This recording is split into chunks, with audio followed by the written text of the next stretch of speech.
Bonjour, nous vous retrouvons aujourd'hui pour un nouvel éco-geste digital. Pour aujourd'hui, nous allons nous intéresser à notre consommation de musique et à son impact.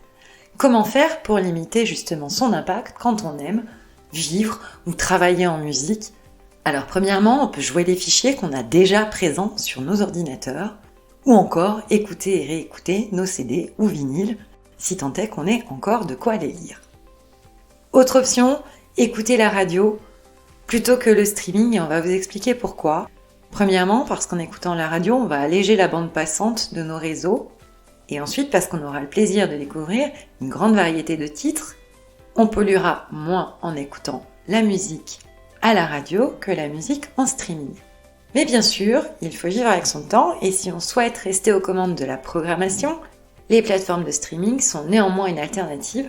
Alors ces plateformes telles que YouTube Music, Amazon Music, Deezer, Spotify proposent un service basé sur la transmission en continu d'un flux en ligne qui peut se faire sans téléchargement.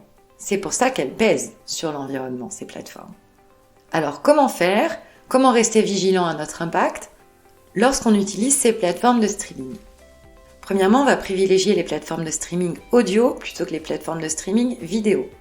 Par exemple, on va choisir plutôt YouTube Music plutôt que YouTube si on ne prévoit pas de regarder la vidéo d'un clip. On consommera ainsi moins d'énergie.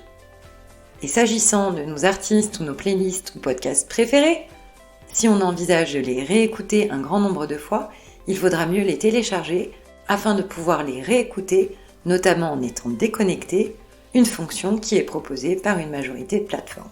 L'impact écologique sera alors moindre que de les écouter et réécouter plusieurs fois. On vous souhaite une bonne journée en musique et on vous retrouve demain pour un nouvel éco-geste.